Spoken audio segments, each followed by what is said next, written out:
এত সুন্দর একটা ট্যালেন্ট শো এরপরে কি মঞ্চ গমগম করবে আরো কাঁপবে আরো জোরে থ্যাংক ইউ এটাই চাই অর্গানাইজেশনের পক্ষ থেকে এই সম্মান আমরা অভিনেত্রী তৃণা সাহাকে তুলে দিতে পেরে আমরাও সম্মানিত। বাংলা সিনেমার কিংবদন্তি অভিনেত্রী বেস্ট নেগেটিভ ক্যারেক্টার অনামিকা সাহাকে আমরা যে কোনো অ্যাওয়ার্ড অনুষ্ঠানে আসাটা প্রত্যেক আর্টিস্টের কাছেই খুব মানে সম্মানের বিষয়, খুব অনারের বিষয়। আমি এটাই বলবো, যে কোনো অ্যাওয়ার্ড একজন আর্টিস্টের কাছে একটা sign of appreciation from the viewers, দর্শকের তরফ থেকে। আমি প্রত্যেক অ্যাওয়ার্ডকে সেরকমভাবেই ভাবি, it's appreciation from our audience. কি বলবেন এত বড় একটা ইনিশিয়েটিভ?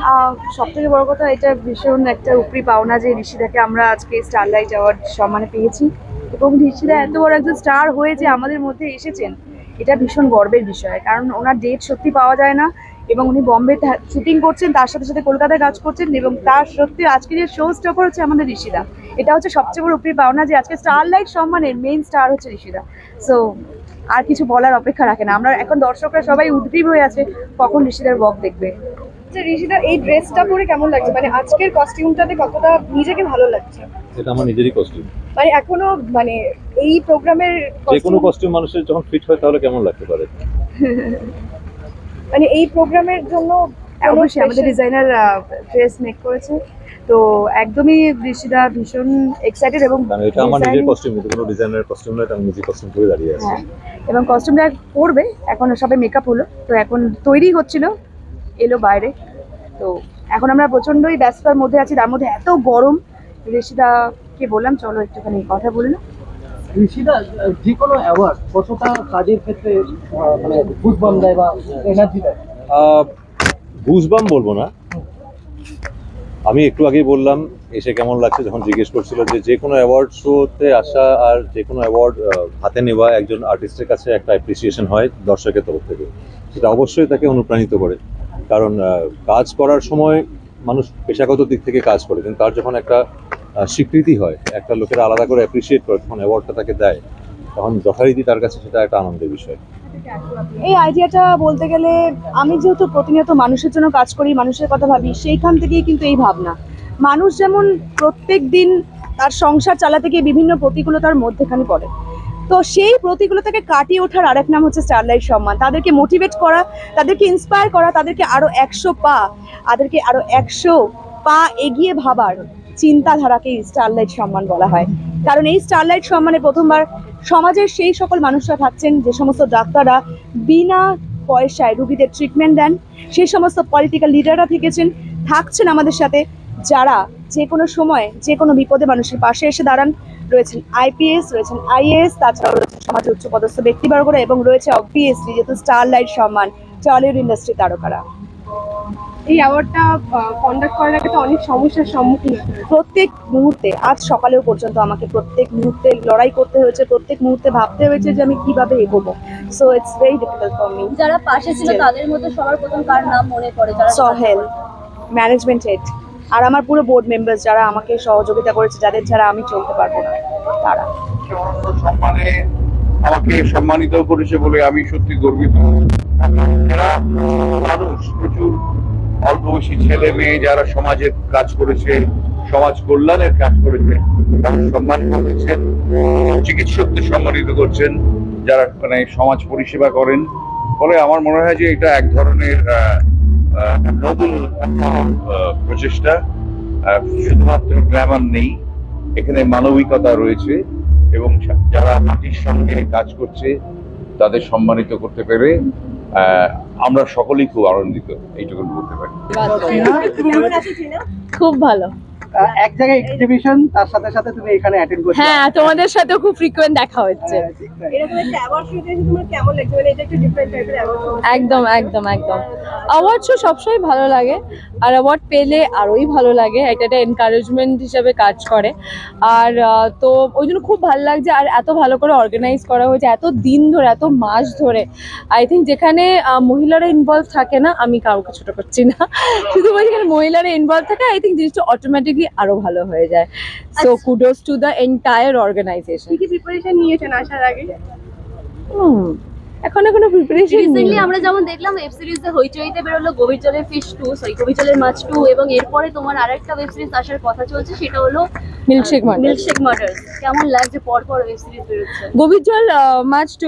গভীর জলের মাছ টুবে আমি নেই, ঠিক আছে, আমি কাজটা করতে পারিনি, খুবই দুঃখিত আমি। প্রেজেন্সটা রয়েছে তোমার? হ্যাঁ, প্রেজেন্সটা আছে, মানে ওটা জাস্ট কিছু করার ছিল না আর কি, এমন ভাবে জিনিসটা এন্ড হয়েছিল, বাট দেন আমি থাকতে পারিনি এই সিজনে। বাট দেন আমি দেখেছি, খুব ভালো লেগেছে আমার, অ্যান্ড আই উইশ কি আমি ওটার একটা পার্ট হতে পারতাম এবার। কিন্তু আসতে চলেছে মিল্কশেক মার্ডার্স 2 রিঙ্গোদার ডিরেকশনে। আবার এটা আমার সেকেন্ড কাজ রিঙ্গোদার সাথে, আর first internationally short web series, তো আমি really looking forward to it. আর এখানে কিন্তু নীলকে প্রথমবার ওয়েব সিরিজে দেখা যাচ্ছে, একসাথে আবারও তোমরা। হ্যাঁ, নীল অ্যাকচুয়ালি ফার্স্ট এইটাই শুট করেছিল, তারপর বোকা বাক্সতে বন্দি শুট করেছে, কিন্তু রিলিজ হচ্ছে আগে হয়তো বোকা বাক্সতে বন্দি, তারপর হবে মিল্কশেক মার্ডার্স।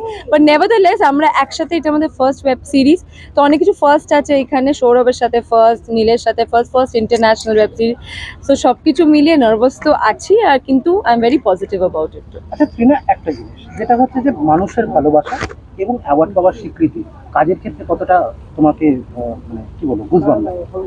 আই থিঙ্ক এটা একটা এনকারেজমেন্ট হিসাবে কাজ করে। আমি একদম বলবো না যে অ্যাওয়ার্ডটা না পেলে I am okay with it, এই মিথ্যা কথাটা বলবো না। সত্যি খারাপ লাগে মাঝে মাঝে না পাওয়া হয়, পেলে খুব ভালো লাগে, কিন্তু এটাও ঠিক যে অ্যাওয়ার্ড পেলে যেরকম আমাদের একটা এনকারেজমেন্ট হয়, কিন্তু অনেক সময় যারা পাচ্ছেন না তারাও কিন্তু খুব ভালো কাজ করে। তো অ্যাওয়ার্ড ভীষণ একটা মানে কি বলবো, মানে যে যেরকম ভাবে এটা দেখে আর কি, আমার জন্য পেলেও ভালো, না পেলেও I am okay with it. কেমন আছি আমি জানি না, সত্যি কথা বলতে আমি জানি না, কারণ আমার heart, liver, kidney, pressure, sugar, আমার প্রস্টেট, আমার শরীরে কি হয়ে আছে না হচ্ছে এটা আমি জানি না, জানা সম্ভব নয়। 1832 রকম ব্লাড টেস্ট আছে, সেটা করলে আমি বলতে পারবো আমি কেমন আছি। এটা হলো আধ্যাত্মিক উত্তর হয়ে গেল না, এটা বাস্তব উত্তর। প্রত্যেকে দেখিয়ে বলে ভালো আছে না, হ্যাঁ ভালো আছি, তুমি ভালো আছে, হ্যাঁ ভালো আছি। এই দাঁত কেলানোর উত্তরটা কোটি কোটি বছর ধরে চলে আসছে। এইটা কেন জিজ্ঞাসা করে, লোকে জানে যে এই লোকটা ভালো আছি বলবে, তাও কেন জিজ্ঞাসা করে আমি জানি না। যেমন লাগে প্রত্যেকবার, মানে যতবার অ্যাওয়ার্ড শোতে গেছি, গত 30 বছর ধরে যতগুলো অ্যাওয়ার্ড শোতে গেছি, প্রত্যেকবার একই ফিলিংস হয়েছে। খারাপ তো লাগবে না, খুব স্বাভাবিক, বলতেও পারবে না, কিন্তু আরেকটা মানে খারাপ লাগা ভালো লাগা কিছু নেই ভাই, অ্যাওয়ার্ড শোতে এসে কোনো পয়সা দেয় না, সুতরাং খারাপ ভালো লাগার জায়গাই নেই।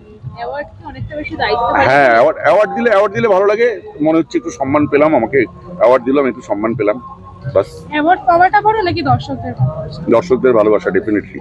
অ্যাওয়ার্ড তো ঠিকই আছে, অ্যাওয়ার্ড দিল, আমাকে ভালোবেসে দিল। অনেক জায়গায় ম্যানিপুলেটেড অ্যাওয়ার্ডও থাকে, কিন্তু এটা নয়। তো সেই অ্যাওয়ার্ড, সত্যি কথা বলতে মানে ওই অ্যাওয়ার্ডটা নিয়ে গেলাম, ভালো লাগলো, তারপর ওটা সাজিয়ে রাখলাম, ধুলো পড়লো, বউ ওটাকে পরিষ্কার করলো, সপ্তাহে 1-2 দিন অ্যাওয়ার্ডের মতো থাকলো, ও এই অ্যাওয়ার্ড পেয়েছিলে, কেউ বাড়িতে এসে দেখলো। অ্যাওয়ার্ড পাওয়ার মুহূর্তটুকু ভালো লাগে, বাস, সম্মান পেলাম। তোমার আপকামিং ছবি খাদান, সেইখানে কেউ কি তোমাকে ভিলেনের চরিত্র দেখবো? খাদানে সব ভিলেন, টোটাল মাফিয়াদের নিয়ে গল্প। তাহলে তুমি কি সেই ভিলেনের দলের সর্দার? না না না না না না, সব আলাদা আলাদা ভিলেন, সব আলাদা আলাদা সত্তা। ভিলেন কি কুপকাত হবে নাকি ভিলেন এবার কুপকাত করবে? প্রত্যেকটা ভিলেনই কুপকাত হবে, প্রত্যেকটা ভিলেনের গল্পটাই আলাদা, মাফিয়াদের নিয়ে গল্প, কয়লা মাফিয়াদের নিয়ে। তো সুতরাং ভিলেনদের মধ্যে নিজেদের মধ্যেই ঝামেলা যেমন হয়। সাজুগুজু করলে খারাপ লাগে না আমার, ভালো আছি, একটু গরমটা একটু কমেছে। আর এই অ্যাওয়ার্ডগুলো অনেকটা দায়িত্ব বাড়িয়ে দেয়, আর পেতে তো ভালোই লাগে, পুরস্কার পেতে কার না ভালো লাগে। সেটা এরপরে আরও যখন বয়স হবে আরও পুরস্কার মানুষ আমায় দেবে, আমার দায়িত্বটাও বেড়ে যাবে, এবং ওই আর কি ভালো লাগাটা ভীষণ বাড়ে, পুরস্কার পাই তো। আজকে সাজটা কি আজকের জন্য স্পেশাল? হ্যাঁ, একটু সাজুগুজু করে এলাম শুটিং থেকেই। ধারাবাহিকে তো একটু মানে নেগেটিভ না, মানে একটু হ্যাঁ এই মুহূর্তে যেটা চলছে একটু নেগেটিভ, একটু স্ট্রিক্ট, একটা দিম্মা করছি, খুব স্ট্রিক্ট, নাম্বার 1। আর আরও আসতে চলেছে, দেখা যাক, এখনো শুরু হয়নি। আর নানা রকম চরিত্রে তো অভিনয় করতে, আমরা তো শিল্পী, আমাদেরকে যেভাবে বলে যে পাত্রে দেবে আমরা সেই আকার ধারণ করবো। ভীষণ আনন্দ হচ্ছে, অ্যাওয়ার্ড পেলে তো ভীষণই ভালো লাগে, মনে হয় কাজ করার ইমপেটাসটা বেড়ে গেল, কাজ করার মানে তখন আরও একটা বাড়তি চাপও আসে যে আমাকে আরও ভালো করতে হবে, আরও ভালো করে কাজ করতে হবে, সেই চাপটাও আসে। এবং মানে কি বলবো, তখন মনে হয় কি আমি যখন কাজ করি, আমি তখন কোনো মানে অ্যাওয়ার্ডের কথা বা কোনো কিছু ভেবে কাজ করি না, চেষ্টা করি যতটা ভালো করে মন প্রাণ দিয়ে কাজটা করতে পারবো সেটাই চেষ্টা করি। এবং তারপরে যখন এই স্বীকৃতিগুলো পাওয়া যায় তখন মনে হয় এগুলো ভগবানের আশীর্বাদ। এখন মনটা কেমন লাগছে? মানে চারিদিকে নানা পরিস্থিতিতে তোমার মনটা নানা সময় ইয়ে হয়ে থাকে, একটু মানে এখন কেমন লাগছে? আজকে ভাল লাগছে, এত ভালো কাজ হচ্ছে দেখে ভাল লাগছে। দিদি এভারগ্রিন স্বীকৃতি, এইটা তোমার কাছে মানে যে কোনো অ্যাওয়ার্ড তোমার কাছে কাজের ক্ষেত্রে কতটা মানে কি বলবো মানে খুব কাজের ক্ষেত্রে কতটা তোমাকে মানে কি বলবো মানে এক্সট্রা ইন্সপিরেশন দেয় বা ইয়ে? ভীষণই দেয়। বললাম না, যখন কাজ করি তখন ভাবি না, অ্যাওয়ার্ডের কথা ভেবে কাজ করি না যে অ্যাওয়ার্ড পাবো, অ্যাওয়ার্ড পেতে হবে, এটা ভাবি না, কাজটাকে ভালো করে করতে হবে সেইটা ভাবি। এবং তারপরে যখন অ্যাওয়ার্ডটা পাই তখন মনে হয় যাক, এটার জন্য ওই যে বললাম ঈশ্বর আশীর্বাদ করলেন। দিদি যেখানে বলছে এভারগ্রিন, বয়সটা কমে গেল। এটা নিশ্চয়ই সবাইকে চোখ দেখাতে বলবো, সবার চোখের কিছু একটা মানে আছে, কারণ অনেক বয়স হয়ে গেছে, সুতরাং এভারগ্রিন একদমই না, বয়স হয়ে গেছে এবং বয়স হয়ে গেলেও সেটা আরেকটা চ্যাপ্টার, সুতরাং ভালোই লাগে। তুমি দর্শকের কাছে এখনো এভারগ্রিন। ভালো আছি, বেশ ভালো আছি। গরম কেমন এনজয় হচ্ছে? গরমে কেউ এনজয় করে না গো, এটা মানে কি বলবো, খুব খারাপ প্রশ্ন, বরং সবাই গরমে কষ্ট করছে। আজকের এই অ্যাওয়ার্ড শো কি বলবে? ভালো লাগছে, বেশ ভালো লাগছে। আমার আরো আগে আসার কথা ছিল, একটা কাজ পড়ে গেছিল বলে, মানে কাজটা করতেই হতো, তাই জন্য আসতে আমার দেরি হয়ে গেল। অ্যাওয়ার্ড মানে এটা বাড়তি দায়িত্ব, আরো ভালো কাজ, আরো দর্শকদের উপহার দাও, তাদের কাছ থেকে ভালোবাসা পাওয়া। অবশ্যই অ্যাওয়ার্ড মানে ভালো লাগা, অ্যাওয়ার্ড পেতে কার না ভালো লাগে, তবে আমি এক্সট্রা করে এই বাড়তি দায়িত্ব বলে কোনো চাপ নিই না, আমি আমার মতো কাজ করে যাই, তারপর যা হবে দেখা যাবে। নতুন কি কাজ আসছে? অনেক তো কানাঘুষো চলছে। অবশ্যই আসছে নতুন কাজ, এবং সেটা সময়ের সাথে সাথে সবাই জানতে পারবে। সোশ্যাল মিডিয়াতে অনেক কিছু ঘুরছে, সেটা নাকি অনেকে সোশ্যাল মিডিয়াতে অনেক কিছুই ঘুরছে, আমি দেখতে পাই, তার মধ্যে আমি এখনো পর্যন্ত সোশ্যাল মিডিয়াতে কোনো সঠিক খবর দেখিনি। ধারাবাহিকে আসছে না বড় পর্দায় আসছে? সেটাও সময় বলবে, খুব শিগগিরই বলবে, একটু অপেক্ষা করো না। এত টাইটলি থাকলে কি করে হবে? টাইটলি হতে হয়, কাজের জন্যই হতে হয়। মানে খুশির খবর আগে দিচ্ছ দর্শক? অবশ্যই খুশির খবর।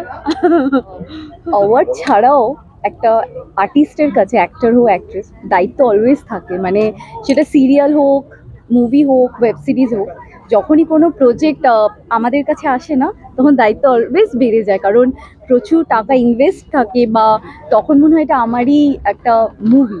তো সেখানে দাঁড়িয়ে আর্টিস্টের কাছে অ্যাওয়ার্ড মানে মানুষ পাক কি না পাক, একটা দায়িত্ব অলওয়েজ থাকে যে আমাকে ভালো কাজ করতে হবে, সেই ক্যারেক্টারে ঢুকে যেতে হবে, দর্শকদের যাতে ভালো লাগে, আরো বেটার কাজ পেতে পারে।